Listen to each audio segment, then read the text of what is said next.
Bienvenue à tous et à toutes pour ce webinaire qui est dédié à la double matérialité.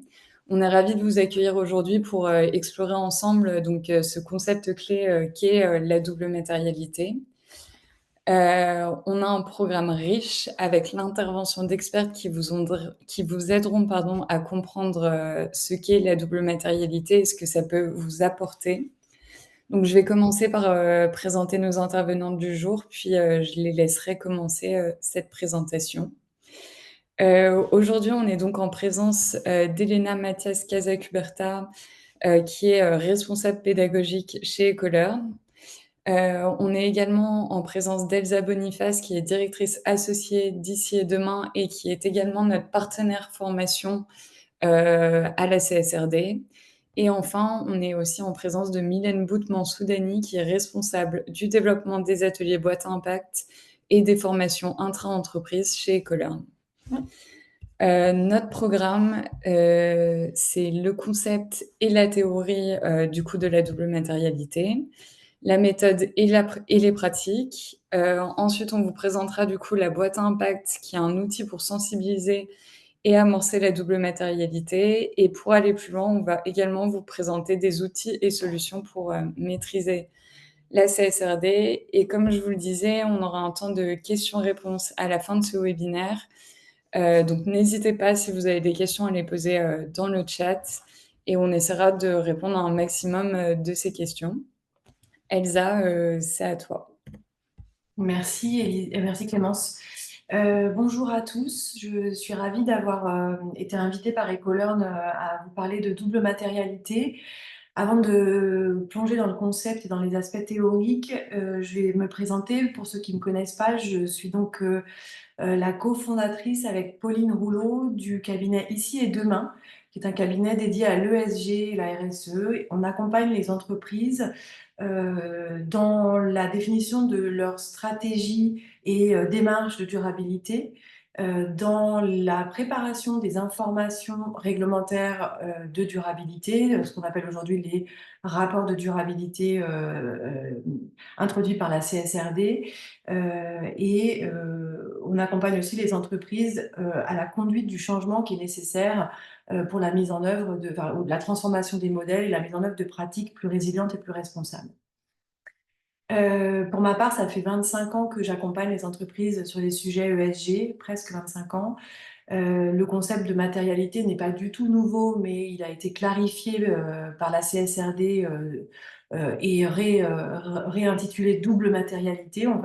Je vais rentrer dans le détail et vous partager pas mal d'insights liés à la pratique d'accompagnement de double matérialité que nous avons depuis 2 ans, avant même que la CSRD soit totalement sèche, que les textes, l'encre soit sèche. On avait démarré avec certains de nos clients historiques qui étaient très en avance, qui avaient souhaité s'engager tout de suite sur le chemin de la CSRD. Et donc voilà, je vais pouvoir vous partager aussi à la fois des retours d'expérience et puis des insights que j'ai eus dans des conversations que j'ai pu avoir avec certains experts. Donc la double matérialité, je vais faire un petit détour par la simple présentation, définition de ce concept. On parle de double matérialité parce qu'il y a deux volets au travers desquels les entreprises doivent évaluer comment les sujets de durabilité les concernent. Deux volets. Il y a un premier volet, c'est la matérialité d'impact. Donc là, l'entreprise doit évaluer la manière dont elle impacte les populations et l'environnement au travers de tous les sujets de durabilité. L'entreprise peut avoir des impacts positifs ou négatifs sur les populations et l'environnement parce qu'elle émet des gaz à effet de serre, parce qu'elle a des pollutions, parce qu'elle rejette des déchets, etc. C'est ça qu'on va évaluer. On va chercher à identifier les impacts, les sujets qui sont les plus importants pour l'entreprise de ce point de vue-là. On appelle ça aussi la matérialité inside out et matérialité d'impact. Et puis, on regarde à l'inverse la matérialité financière. Là, on inverse la réflexion, on regarde les sujets de durabilité qui peuvent ouvrir finalement des risques ou des opportunités pour les entreprises qui vont avoir un impact financier majeur pour l'entreprise. Donc la matérialité financière, c'est vraiment l'impact important que peuvent avoir des sujets de durabilité sur la pérennité d'une entreprise, la pérennité financière. Je vais rentrer un petit peu plus dans le détail de ce qu'on appelle pérennité financière. Et en faisant ce travail, donc l'entreprise, elle explore véritablement comment la durabilité, comment la durabilité va impacter son modèle d'affaires et sa stratégie, et inversement, comment son modèle d'affaires et sa stratégie ont des impacts sur notamment l'environnement et les populations. Sur ce schéma, ici, on l'a matérialisé, pardon pour la redondance, en tout cas, on l'a concrétisé sous la forme d'une matrice avec donc deux axes, un axe des abscisses et un axe des ordonnées. Ce format de présentation n'est pas du tout requis par la CSRD. Le mot matrice n'est pas présent dans la CSRD. Ce que la CSRD exige des entreprises, c'est qu'elles fassent la lumière sur leurs impacts positifs et négatifs et les risques et opportunités qui sont les plus importants, et qu'elle précise si un sujet est important du point de vue de l'impact ou du point de vue de la matérialité financière.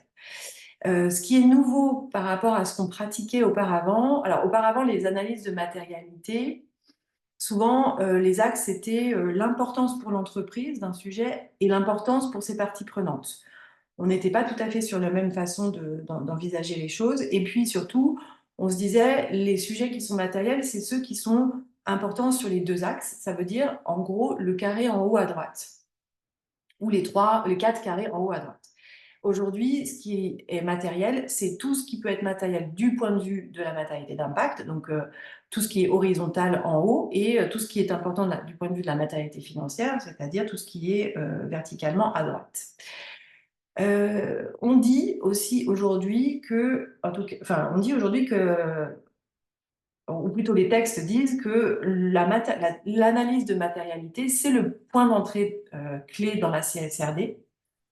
C'est vrai, mais c'est pas comme ça que ça avait été conçu initialement. En fait, la CSRD, quand elle a été conçue à l'origine, l'idée des concepteurs, c'était de définir un petit nombre d'informations de durabilité à imposer aux entreprises qui seraient utiles aux investisseurs et actionnaires pour orienter leurs investissements vers des entreprises plus durables et plus résilientes.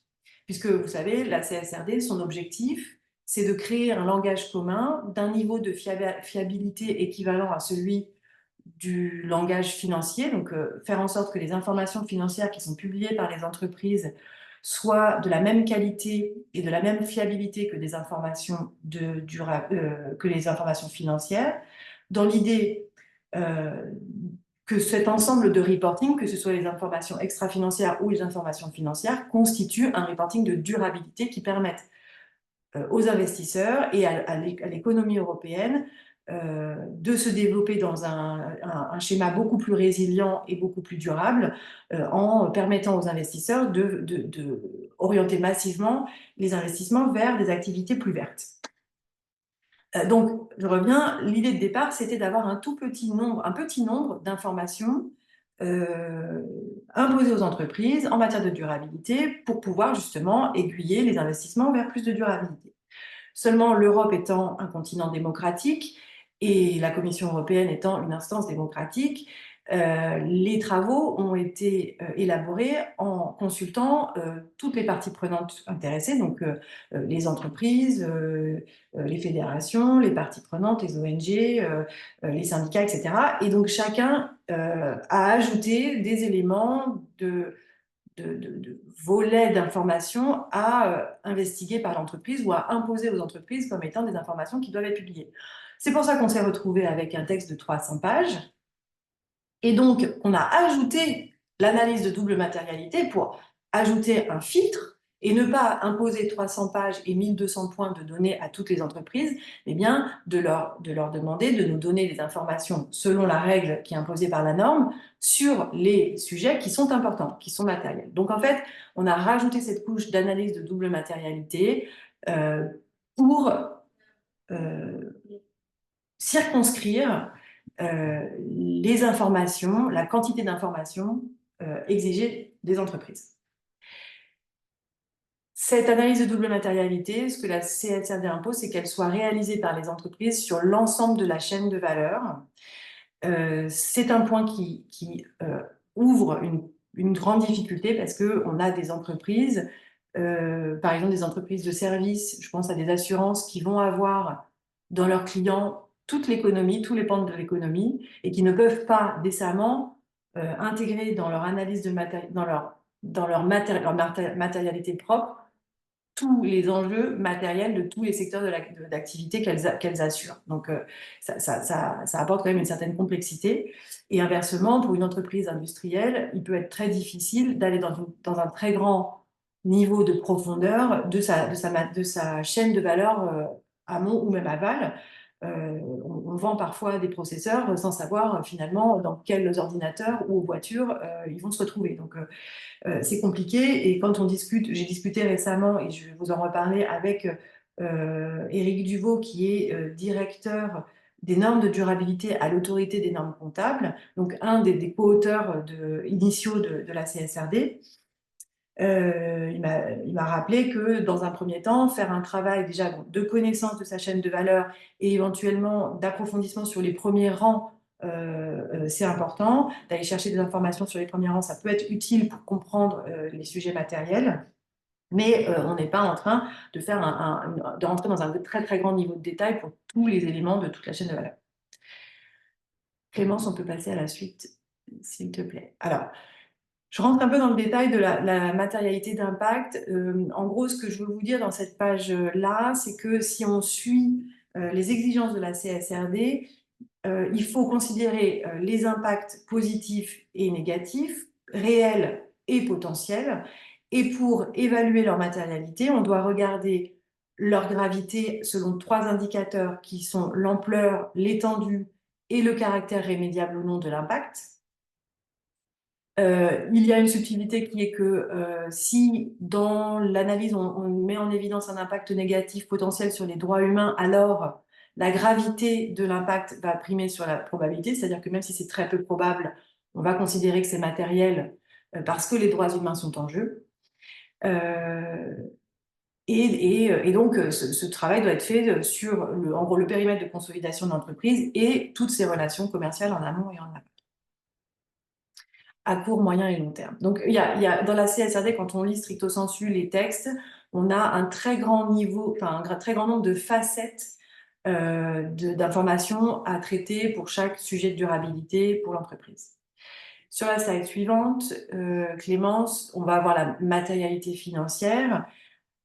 Ici, ce que nous dit la CSRD, c'est que on va regarder ce qui peut créer des risques ou des opportunités qui pourraient avoir des effets importants sur l'entreprise, sur son développement, sur sa situation financière ou sur sa performance financière, sur ses flux de trésorerie, sur sa capacité à accéder à des financements, etc. Il y a un grand nombre de facettes de la santé financière d'une entreprise qui peuvent être regardées. Pourquoi? Parce que la CSRD, elle cherche à protéger les utilisateurs de la donnée. Elle cherche à protéger les personnes qui, en lisant les rapports de durabilité, vont se faire une idée de la performance, de la résilience de l'entreprise et décider donc d'investir. Et donc, ce qu'il faut, c'est que l'entreprise, elle fasse la lumière sur tout ce qui peut mettre en risque tous ces aspects différents de sa santé financière. Ça veut dire aussi que, au contraire, enfin, ça ne veut pas dire, mais ce qu'il faut avoir en tête, c'est que, au contraire de la matérialité d'impact, où je viens de détailler les critères, les indicateurs qu'on va travailler pour évaluer la matérialité, sur la matérialité financière, on n'a pas d'indicateur qui soit défini. La CSRD ne dit pas, vous allez regarder l'impact sur le chiffre d'affaires, vous allez regarder l'impact sur l'EBITDA, vous allez regarder l'impact sur votre trésorerie. C'est aux entreprises, à chaque entreprise, de déterminer ce qui fait sens pour elle. Je vais y revenir tout à l'heure. Et cet aspect de méthodologie de la CSRD, c'est important de l'avoir en tête, c'est que dans le guide d'application de la double matérialité qui a été produits par les FRAG. La première, le disclaimer qui est introduit, nous dit que ce sont des propositions de méthodologie, mais que chaque entreprise peut développer la méthodologie qu'elle souhaite. Cependant, on a une problématique d'audit de cette double matérialité avec des auditeurs qui ont un peu défini des règles et qui imposent des aspects méthodologiques. Je vais y revenir aussi. On peut avancer.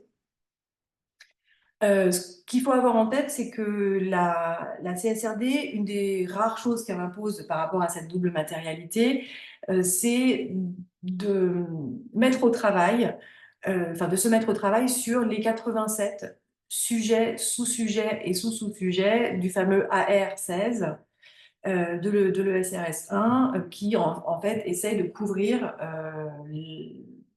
la majeure partie des sujets qui peuvent concerner toutes les entreprises. Elle demande aussi, la CSRD, d'élargir ce travail et de ne pas se contenter de cette première liste, mais de compléter avec les sujets qui pourraient être spécifiques au secteur ou spécifiques à l'entreprise. Donc ça veut dire on est vraiment sur une expression que j'utilise souvent, c'est allumer la lumière dans toutes les pièces. On est obligé de prendre en considération tous les sujets dans un premier temps et on fait un travail dans la recherche d'exhaustivité. On peut passer sur la slide suivante. Ici, je vous indique simplement les documents qui font référence. Donc, vous avez l'ESRS 1 qui va décrire ce que c'est qu'une analyse de double matérialité, et les choses que je viens de vous dire là en 3 slides sont écrites en quelques pages dans le SRS 1. En fait, c'est ma source d'information pour vous faire les slides précédentes. Et aussi le fameux guide d'implémentation, Implementation Guidance, qui s'appelle IG1, dédié à l'évaluation de matérialité, qui fait une 40aine de pages, dans lequel les FRAG commencent par dire. Donc, rien n'est autoritatif dans ce guide, mais on vous donne des éléments de méthodologie que vous pourriez mettre en œuvre. Ce que je vous conseille, moi, c'est aussi de lire, avant toute chose, le guide de l'ANC qui a paru au 15 octobre dans sa version définitive et je crois complète, dans lequel vous avez une version extrêmement pédagogique et très facile à lire, des attendus de la CSRD, que ce soit sur la double matérialité, mais aussi sur les différences de SRS. Donc c'est un conseil plus large que uniquement sur le concept de double matérialité. Et une des recommandations de l'autorité des normes comptables, c'est de ne pas passer trop de temps sur son analyse de double matérialité. Pourquoi? Parce que en France, on est très en avance sur les sujets RSE, notamment par rapport au reste de l'Europe, et que souvent les entreprises connaissent les sujets qui sont matériels. Donc, il serait absurde d'y passer beaucoup de temps pour finalement apprendre peu de choses. Je vais y revenir parce qu'il n'y a pas que le directeur RSE qui a intérêt à être informé des sujets de durabilité, et l'analyse de double matérialité est un formidable moment pour embarquer les équipes.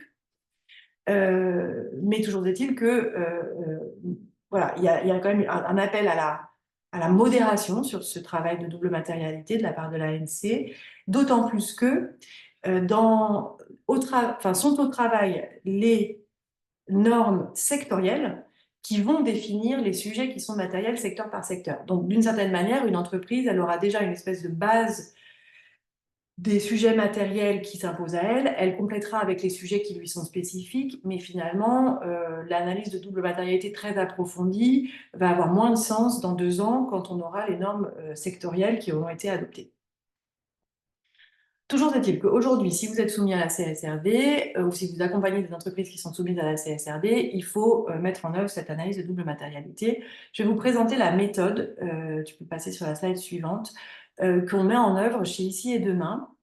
Une méthode qui là, est présentée sous la forme de 8 étapes.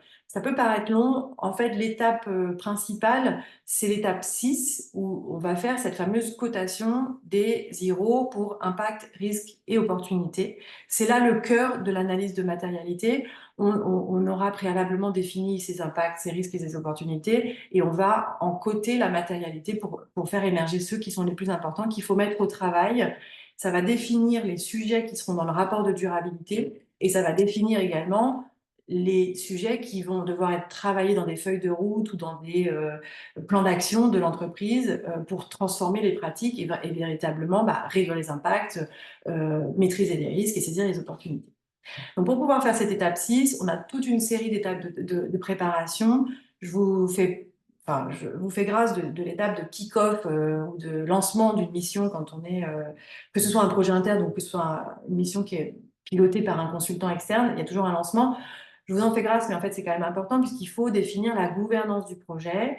Nous, ce qu'on voit qui fonctionne bien, c'est un petit pool de 2-3 personnes avec la RSE, la finance ou les risques qui va piloter ce travail-là, donc qui va suivre les travaux de manière très étroite et qui va mobiliser dans l'entreprise d'autres personnes, les RH, le juridique, les achats, les opérations, le commerce, etc., pour aller chercher des gens qui sont des sachants ou des experts, sujet par sujet, pour aller identifier les IRO et les coter.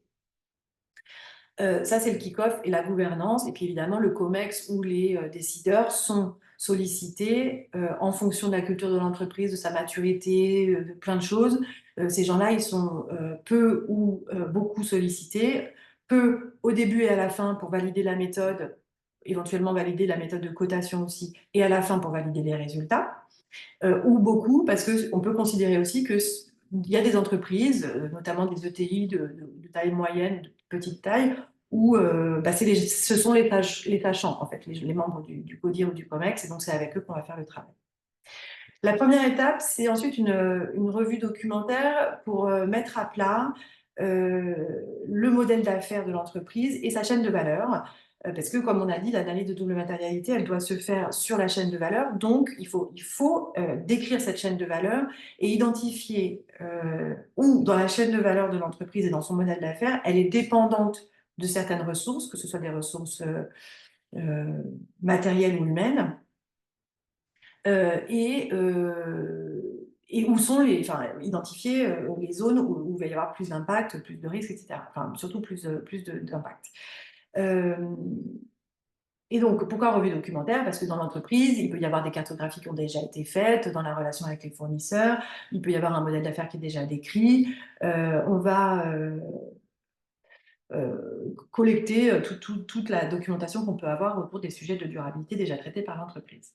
En parallèle de ça, il nous faut, pour pouvoir faire une cotation des impacts, des risques, on a besoin de 2 méthodes de cotation. Une méthode de cotation de l'impact, de la matérialité d'impact, où on reprend finalement ce que l'on a vu tout à l'heure, un indicateur d'ampleur, d'étendue et un caractère irrémédiable, et on va définir ensemble avec l'entreprise des jalons de cotation. On va dire, on cote de 1 à 4. Nous, chez Ici et Demain, on a choisi de coter de 1 à 4 pour ne pas avoir une cotation au milieu. Si on est à 5, on a 3 qui est au milieu, c'est un peu toujours le ventre mou, donc on a choisi d'être à 4.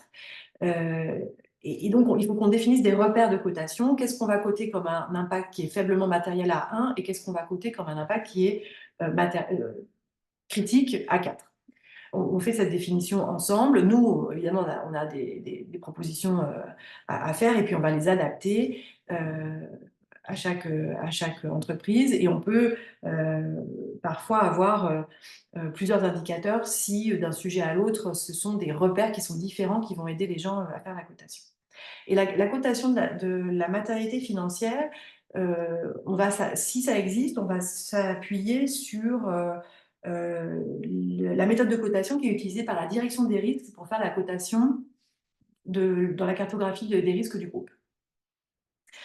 En parallèle de ça, on constitue ce qu'on appelle, nous, l'univers des sujets. Donc, c'est ce qu'on a vu tout à l'heure. Les 87 sujets, sous-sujets, sous-sous-sujets, complétés par une analyse. Par exemple, on va regarder ce que le SASB a identifié comme sujets les plus matériels pour le secteur de l'entreprise ou le MSCI. Et puis, on va chercher aussi à compléter avec d'éventuels sujets. On va faire du benchmark pareil, pour regarder ce qu'il y a dans les matrices ou dans les cartographies de risque des pairs de l'entreprise. Et on va aussi travailler tout simplement sur la base du modèle d'affaires et de la chaîne de valeur à identifier d'éventuels sujets ou impacts, risques spécifiques à l'entreprise. On peut se retrouver avec 120 sujets qui ne sont pas tous très pertinents ou qui sont parfois très très proches les uns des autres. Nous, chez Ici et Demain, on prône une première sélection des sujets ou plutôt un premier regroupement, resserrement pour essayer de garder au travail euh, un univers de sujets qui soit maniable parce qu'on va demander à des gens dans l'entreprise qui ne sont pas toujours très familiers de l'ESG, de la RSE, ensuite de côté, et trop de complications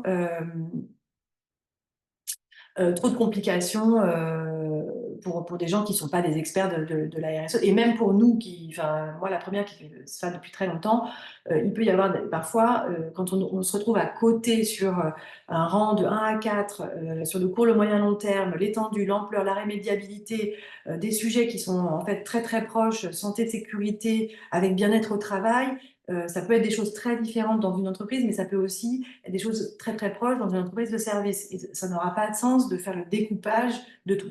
Bon, c'est pas cette sélection, cette étape 4, c'est des choses avec lesquelles certains auditeurs ne sont pas du tout à l'aise, donc ça peut être une complication de réussir à les convaincre que c'est la bonne façon de faire et que c'est intelligent de procéder comme ça. L'étape 5, elle est majeure, c'est là où on va passer du sujet à la description des impacts et inversement des risques et opportunités pour l'entreprise. Donc là, c'est un travail de jus de cerveau, de mettre à plat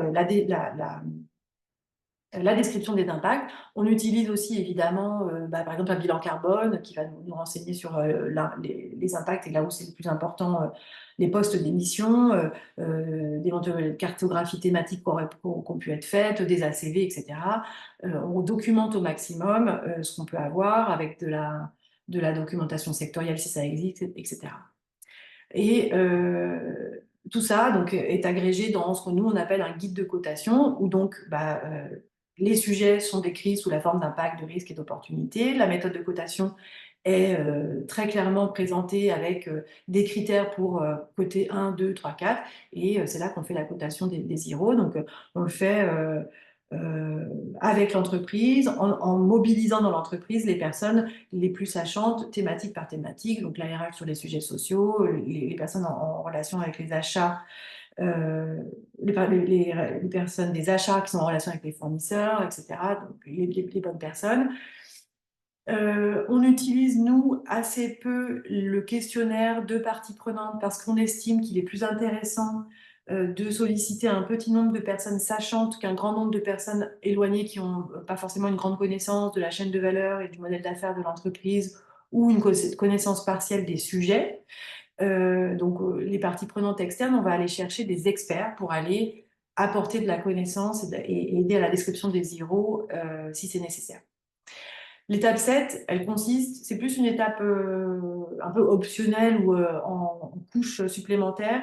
C'est une façon de regrouper les zeros et de se dire, bon, étant donné que j'ai des forts impacts et un risque important sur le climat, bon, le sujet du climat est matériel. En vrai, il faut rester au niveau des zeros après dans le reporting et dans le travail feuille de route.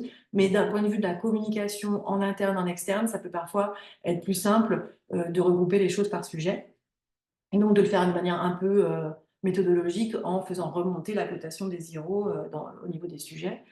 Et puis évidemment, ensuite, on partage tout ça soit pour les validations, soit pour informer les personnes qui ont participé. Et puis on partage avec le CSE, puisque c'est une obligation de la CSRD de partager les travaux de double matérialité et de préparation du rapport de durabilité avec les représentants du personnel.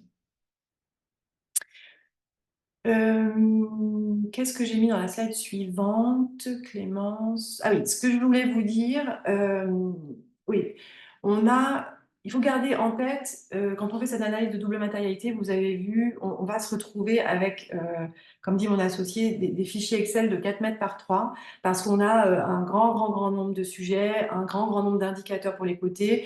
Les sujets sont redétaillés en IRO.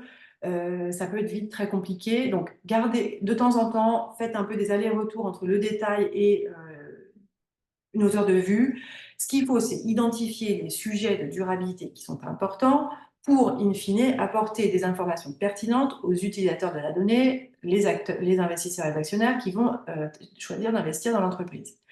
Entre les deux, vous avez ces fameuses normes, les ESRS, qui disent aux entreprises, si un sujet est important, voilà la manière dont vous allez produire des informations.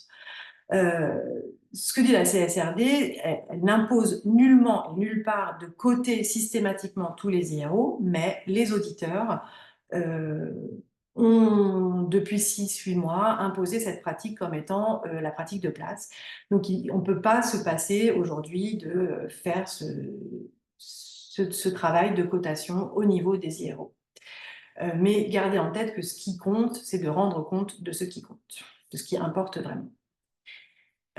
Sous l'angle, la prochaine slide, sous l'angle de la transformation de l'entreprise, tout à l'heure j'ai dit on est très en avance, on n'a pas forcément besoin de faire une analyse de double matérialité très documentée, pour savoir quels sont les sujets, mais n'empêche que ce qu'on a nous vu pendant 2 ans, c'est que ce travail d'analyse de double matérialité avec la méthode que je vous ai présentée, c'est un super moment pour embarquer les équipes, se mettre au travail pour prendre conscience des vrais sujets. On a des clients qui nous ont dit le fait d'aller au niveau des zéros, de décrire c'est quoi mon impact sur le changement climatique, c'est quoi les risques qui sont liés à ça.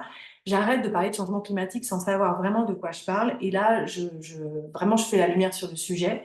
Et j'ai des échanges avec mes pairs parce que j'ai conçu un comité CSRD qui réunit RH, juridique, achat. Chacun vient avec sa connaissance de l'entreprise, peut-être un petit bout, peut-être un angle, et on enrichit notre compréhension des sujets au moment de l'analyse de complémentarité. Donc, c'est hyper puissant pour créer de la conscientisation sur les sujets de durabilité, identifier et comprendre les impacts et les risques, et ça va mobiliser considérablement les équipes pour la suite. Les équipes, ensuite, elles vont devoir produire des informations, du reporting, de manière récurrente. Donc, il faut qu'elles comprennent ce qu'elles font. L'analyse de double matérialité est donc un formidable moment pour qu'elles comprennent qu'est-ce qu'elles font dans l'édifice de cette cathédrale, pour utiliser cette métaphore. Elles vont peut-être participer à l'analyse des écarts. Vous savez, le moment où on fait le point entre ce que nous demande la CSRD et ce qu'on a comme élément dans notre reporting. Bah, c'est quand même plus intelligent que ce soit la personne des RH qui répondent à ces questions-là, et elle comprendra mieux si elle a participé à l'analyse de double matérialité et qu'elle a bien compris la finalité.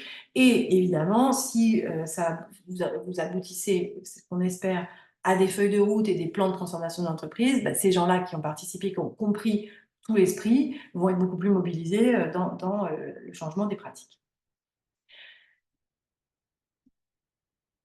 Prochaine slide, je ne sais pas ce que j'ai derrière. C'est tout pour moi, et je vais passer la parole à Mylène qui va vous présenter la boîte à impact, qui est un outil qui a été conçu par Ecolearn, qu'on utilise nous pour enclencher le travail de double matérialité. Merci Elsa, et bonjour à toutes et à tous. Donc moi je suis Mylène et je suis en charge de déployer la boîte à impact chez Ecolearn. Je vais vous présenter cet outil. Alors cet outil, cet atelier de la boîte à impact, en fait c'est une manière ludique et collaborative de déclencher, d'amorcer le travail de double matérialité. Alors on ne l'utilise pas que pour ça, mais en l'occurrence aujourd'hui je vais vous présenter plutôt cet angle-là. Donc c'est un atelier d'intelligence collective pour lequel on va réunir 5 à 8 personnes autour d'une table. L'objectif de cet atelier, c'est d'identifier, et vous le verrez tout à l'heure dans les slides prochains, la chaîne de valeur de l'entreprise. Et à partir de cette chaîne de valeur, on va ensuite travailler sur les fameux IRO dont parlait Elsa tout à l'heure, les impacts, les risques et les opportunités de l'entreprise. Donc voilà, le lien, on va dire, avec la double matérialité. C'est un atelier qui est concret, puisque l'objectif, c'est vraiment de partir du cas concret d'une entreprise, de sa chaîne de valeur, tout au long de sa chaîne de valeur, avec ses activités et tout ce qui se passe en amont et en aval de son activité. C'est un atelier qui est ultra flexible dans le sens où c'est du presque sur mesure. On va créer la chaîne de valeur sur mesure pour une entreprise et ensuite, on va se servir d'un certain nombre de cartes, 135 cartes au total, impact négatif, impact positif, risque et opportunité, pour les placer sur cette chaîne de valeur. Elsa, tu parlais tout à l'heure de conscientisation des enjeux. Je pense, et tu pourras peut-être le confirmer, mais que cet outil qu'est la boîte à impact permet la conscientisation des enjeux tout au long de sa chaîne de valeur. Et au-delà de la conscientisation, c'est même la représentation physique et matérielle des enjeux tout au long de la chaîne de valeur d'une entreprise. Donc là, pour que ce soit un petit peu plus concret aussi pour vous présenter cet atelier, c'est un atelier qui se déroule en 7 étapes. La première étape, c'est une étape introductive. Souvent, autour de la table, quand on anime un atelier boîte à impact, les participants n'ont pas forcément connaissance de la définition du jargon de la RSE. On en a entendu un certain nombre. D'ailleurs, c'est un des points aussi de cet atelier boîte à impact, c'est de s'affranchir du jargon de la RSE et de passer sur des éléments très concrets, très opérationnels. Mais donc voilà, en introduction, on définit ce que sont les enjeux ESG. Souvent, on fait une petite introduction aussi à ce que sont les limites planétaires et la théorie du donut. Bon, tout ça est adaptable, évidemment. Ensuite, on va travailler sur un plateau de jeu. Quand on le fait en présentiel, en tout cas, c'est un plateau de jeu. Et pour vous figurer de façon très concrète, c'est une feuille A0 avec la chaîne de valeur de l'entreprise qui est imprimée sur un plateau de jeu. Donc, on va d'abord identifier, analyser cette chaîne de valeur. Et ensuite, on aura 4 grandes étapes. Les 4 grandes étapes, ça va être d'identifier les principaux impacts négatifs, les impacts positifs, les risques et les opportunités tout au long de cette chaîne de valeur. On en parlait tout à l'heure dans la méthodologie d'ici et demain avec la présentation d'Elsa, mais ça fait partie, notamment l'identification des impacts négatifs et des risques et des opportunités, ça fait partie des étapes de construction de la double matérialité. Alors, je précise quand même que cet atelier ne permet pas d'aboutir à une double matérialité. L'intérêt, c'est vraiment d'amorcer les réflexions, de commencer à comprendre l'intérêt de la rédaction de la chaîne de valeur et de l'identification des fameux IRO.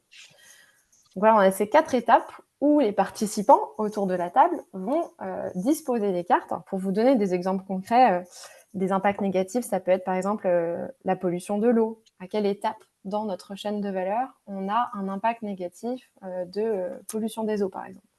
Ça peut être de la destruction d'emplois. Est-ce que dans notre chaîne de valeur, il y a un moment donné où, je ne sais pas, à cause de la délocalisation, il y a eu de la destruction d'emplois dans notre chaîne de valeur. Voilà, c'est des cartes comme ça, très concrètes, très opérationnelles. Sur les impacts positifs, ça peut être, je ne sais pas, votre entreprise travaille sur la promotion de la diversité. Voilà, c'est un élément qu'on peut rajouter comme ça sur cette chaîne de valeur. Voilà, je ne vais pas tous les détailler, mais simplement pour vous montrer comme ça quelques exemples concrets. Et à la fin de cet atelier, on va faire une restitution, une conclusion.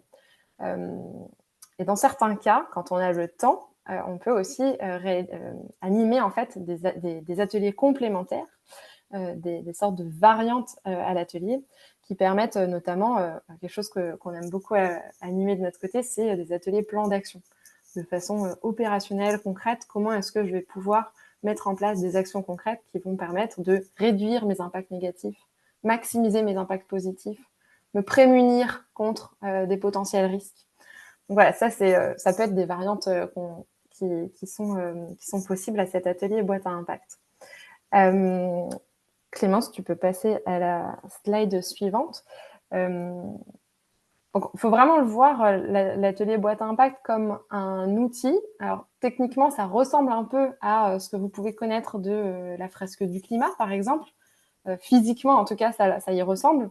Un plateau de jeu avec une succession de cases pour lesquelles on va apposer des cartes.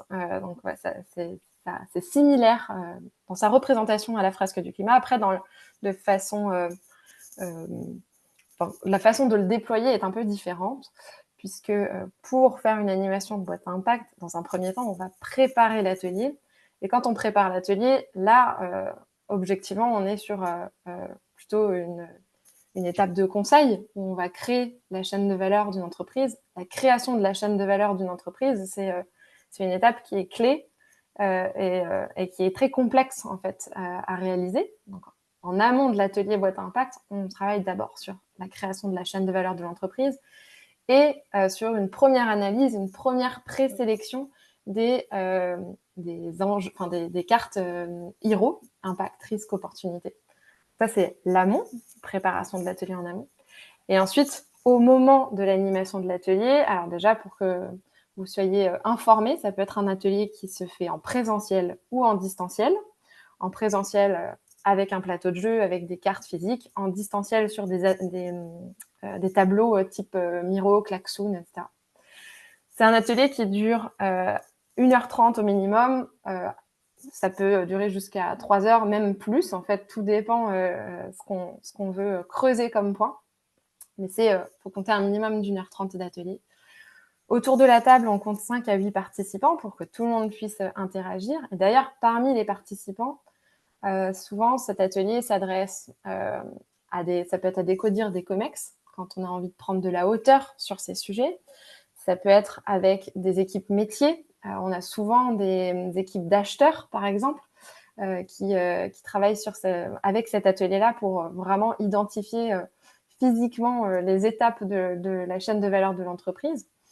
Mais on peut aussi, on parlait tout à l'heure de la mobilisation des parties prenantes, et notamment des parties prenantes externes. Dans le cas de la double matérialité, on peut aussi imaginer réaliser ce genre d'atelier avec des parties prenantes externes, avec des fournisseurs, avec des clients, pour avoir leur retour. Et là, c'est hyper riche dans ce cas-là de travailler et d'ouvrir nos portes en fait à des participants et des parties prenantes externes. On a la chance chez Ecolern d'avoir un réseau d'un peu plus de 100 personnes qui ont été formées pour animer cette boîte à impact. Et pour information, on a 2 sessions qui sont ouvertes pour devenir animateurs et animatrices de la boîte à impact. C'est le 17 décembre et le 4 février prochain. Voilà, avis aux intéressés. Clémence, tu peux passer à la suite. Voilà, donc cet atelier, je pense que c'est un très bon outil pour enclencher, amorcer ces premières réflexions de double matérialité. Si c'est quelque chose qui vous intéresse, sachez qu'on anime aussi des démonstrations. Donc, on part de chaînes de valeur standards existantes et on vous fait jouer, on vous fait tester la boîte à impact, on vous fait tester tout ça en ligne. Et notamment, notre prochain atelier démo, ce sera le 22 novembre prochain. Voilà, donc on pourra vous envoyer le lien d'inscription à ce prochain atelier. Je pense avoir tout dit et je laisse maintenant la main à Elena qui va vous présenter les formations à la CSRD. Bonjour à tous et à toutes. Merci beaucoup, Mylène. Alors moi, je vais vous parler de la formation Masterclass Mettre en œuvre la CSRD, qui est une formation que nous avons construite en partenariat avec Ici et Demain, notamment face au constat de l'importance de la CSRD et de la nécessité de monter en compétences pour répondre aux attendus de la directive et aussi pour être en mesure de la mettre en œuvre. Alors, elle est pertinente tant pour des responsables RSE comme des chargés de reporting, des consultants et des consultantes. Alors, quels sont les objectifs de cette formation? Notamment, c'est de comprendre quels sont les changements induits par la CSRD, savoir comment mener à terme une mise en conformité d'une entreprise, publier des rapports complets, des rapports transparents, engagés avec les différentes parties prenantes. Et aussi, en fait, l'approche de la CSRD qui est déployée dans cette formation est vraiment en fait, voir cette directive comme une opportunité pour susciter des changements positifs, pour créer une dynamique de changement vers plus de durabilité et création de valeur pour toutes les parties prenantes. Ça, c'est des choses qu'on explore pendant cette formation. Et en fait, du coup, les personnes qui occuperaient un rôle de consultant vont être en mesure, à la suite de cette formation, d'accompagner des potentiels clients grâce à une bonne maîtrise de la directive, à une bonne compréhension des différents attendus. Alors, d'un point de vue pratique, comment est-ce qu'elle se déroule, en quoi est-ce qu'elle consiste? Donc, c'est un déroulement hybride parce qu'en amont et en aval, il y a du distanciel. Et donc, en amont, vous avez accès à un module préparatoire qui permet un peu de mettre à niveau les différents apprenants et apprenantes sur, en fait, avec une petite introduction à la CSRD. Vous avez aussi accès à des lectures complémentaires, vous intégrez la communauté Ecolearn.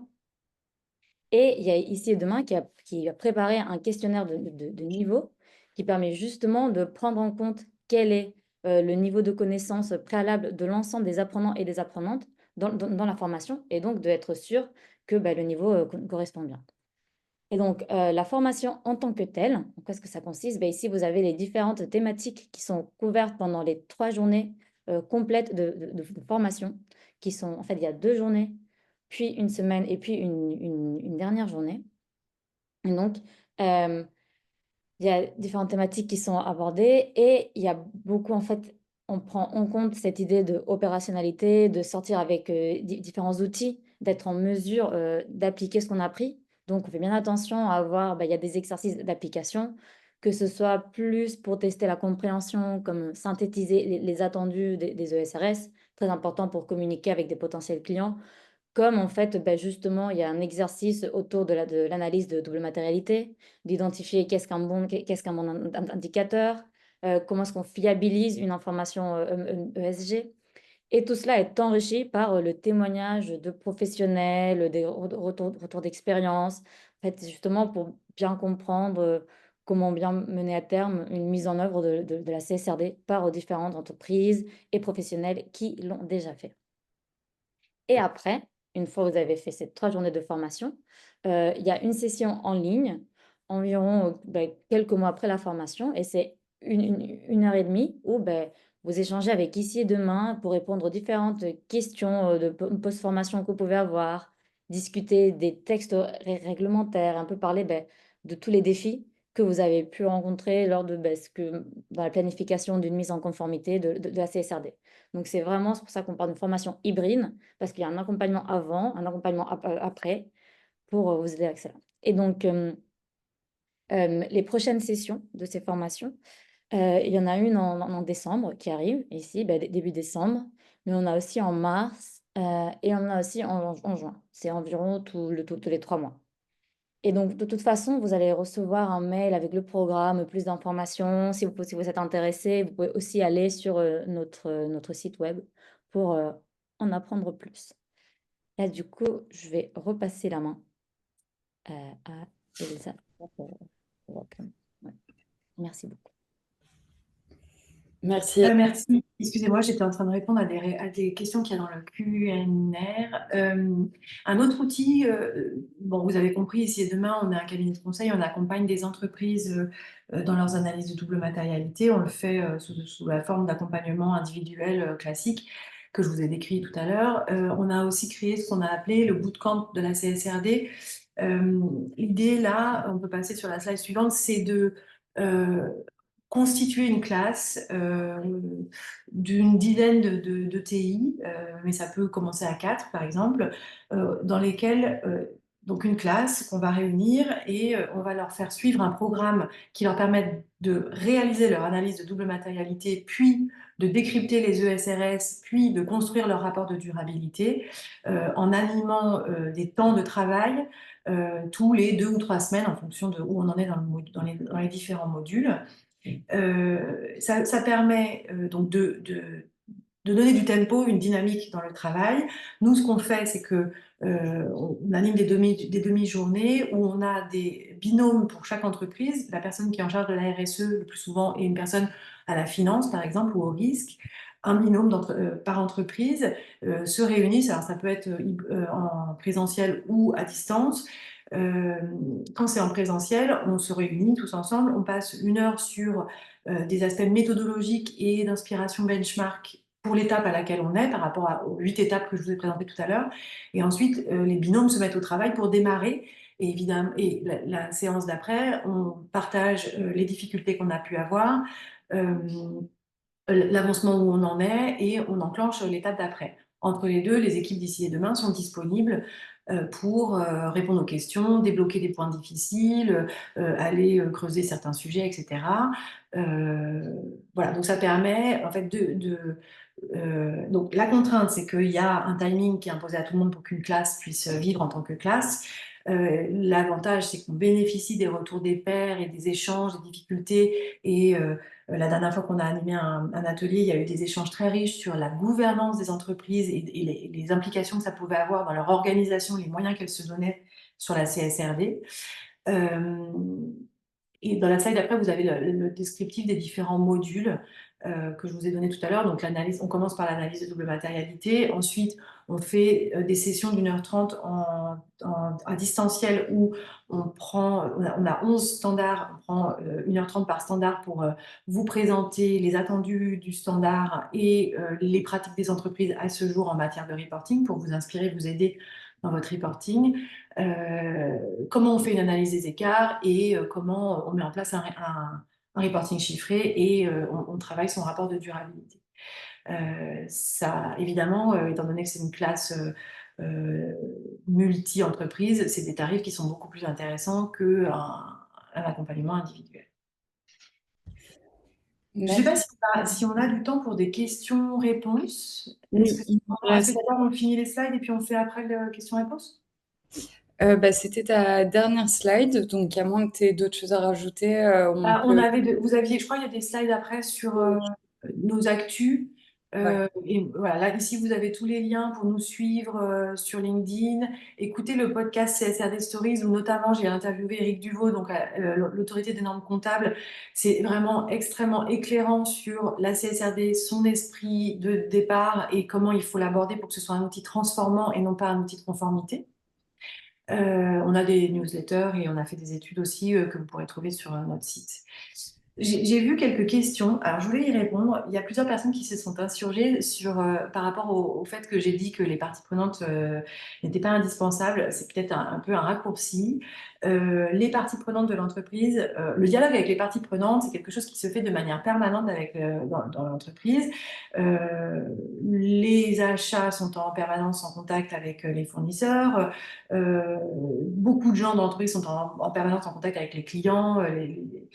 Voilà, donc on capte beaucoup d'attentes et les sachants, les opérationnels, les gens qui sont en relation, les relations investisseurs, connaissent les attentes des investisseurs. On a les questionnaires des clients, etc. Donc on a beaucoup de matériel et l'analyse documentaire qui démarre une double matérialité va utiliser les inputs qui sont introduits par tous ces questionnaires et le dialogue partie prenante en lui-même va bien nourrir. Mais l'analyse de double matérialité, au moment où on l'a fait, il n'y a pas absolue nécessité de faire une grande consultation de 2000 personnes qui peut être très chronophage et qui ne va pas renseigner de manière hyper précise. On peut choisir des parties prenantes plus précisément.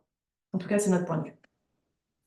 On nous a posé la question de qu'est-ce qui est matériel, un petit moyen mémotechnique que j'utilise. Ce qui est matériel, c'est what matters, c'est ce qui est important et c'est un peu la même idée que la matérialité financière dans la finance. On a eu des questions sur l'extraterritorialité, donc la CSRD va s'appliquer aux entreprises non UE, non européennes, qui ont des activités un chiffre d'affaires de plus de 150 millions réalisé en Europe, et ça s'appliquera sur l'entreprise en entier. Donc c'est vraiment un outil hyper fort qu'a conçu l'Europe, parce que c'est une manière d'embarquer les grandes entreprises qui viennent faire du business en Europe dans cette même dynamique de transparence. C'est ce qu'on appelle le principe d'extraterritorialité de la CSRD. On m'a demandé mon avis sur les outils. C'est difficile aujourd'hui de donner un avis sur les outils.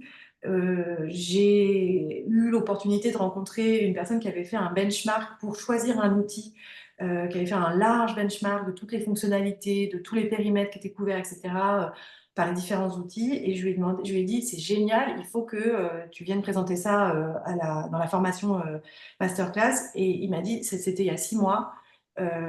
C'est complètement obsolète, les outils évoluent tellement vite que là, les fonctionnalités que j'ai recensées il y a 6 mois, ça a complètement bougé. Donc, je ne peux pas vous répondre sur ce point-là. On a pas mal de clients qui ont décidé de temporiser, de faire leur premier rapport de durabilité, d'être clair sur leurs besoins pour ensuite pouvoir creuser les fonctionnalités des uns et des autres et choisir l'outil le plus utile. Ensuite, on m'a posé une question très précise. Est-ce que je peux donner une opportunité d'adaptation au changement climatique? Je vais tenter de vous répondre. Une adaptation, enfin, un client pour lequel j'ai travaillé qui s'appelle JC Deco, euh, qui, vous savez, utilise les redevances de la publicité pour soit reverser de l'argent aux communautés, soit rendre un service de mobilité douce dans les collectivités territoriales, dans les villes. Donc JC Deco utilise la pub pour mettre des abribus et permettre l'usage euh, de bus dans la ville, qui soient confortables, sécurisés, etc., ou qui met à disposition des usagers, des vélos, donc mobilité douce pour se déplacer. Et bien pour JC Deco, quand les villes prennent des décisions de limiter l'accès aux voitures individuelles euh, parce qu'elles veulent limiter les émissions de gaz à effet de serre sur leur territoire, euh, ils peuvent développer, c'est une opportunité de développement business, leur activité. Voilà, de développement business de leur activité, parce qu'il se trouve qu'ils ont une activité qui participe à aider la collectivité à s'adapter au changement climatique. Enfin, aux conséquences du changement climatique, etc. Et là, on est sur des aspects un peu réglementaires, parce que c'est pas l'adaptation au sens euh, je sais pas, déplacer une usine qui serait sur une zone inondable, etc. Mais voilà, donc l'opportunité à garder en tête, en tout cas de notre point de vue, c'est quelque chose qui va avoir une incidence forte sur la santé financière, la situation financière de l'entreprise. Donc une opportunité, c'est pas simplement de développer une nouvelle formation pour les collaborateurs. Il faut que ça ait enfin, ça peut avoir des incidences, mais il faut que ça ait des incidences fortes financières. Merci Elsa. Juste pour finir, on a des petites questions un peu plus techniques. On a eu une question sur les entreprises qui n'étaient pas en Europe, mais qui étaient des fournisseurs pour des entreprises de l'Union européenne. Est-ce que celles-ci étaient soumises? Et aussi, est-ce que la CSRD, la double matérialité, s'appliquait aux associations Ouais. Alors, les associations, je l'ai vu cette question, je ne sais pas répondre. Et les entreprises qui ne sont pas européennes et qui ne font pas un chiffre d'affaires de plus de 150 millions, les chiffres que j'ai donnés tout à l'heure, ne sont pas concernées par la CSRD. Elles vont peut-être être concernées parce que leurs clients vont leur demander de réduire, enfin d'avoir une trajectoire climat pour faire partie de leurs appels d'offres, etc. Des choses comme ça, ou une, un plan d'action biodiversité. Bon. Mais il y a eu une confusion forte qui a été faite au moment de la mise en œuvre de l'entrée en vigueur de la CSRD. Les entreprises qui sont soumises à la CSRD ne doivent pas publier dans leur rapport la consolidation de tous les impacts de leur chaîne de valeur.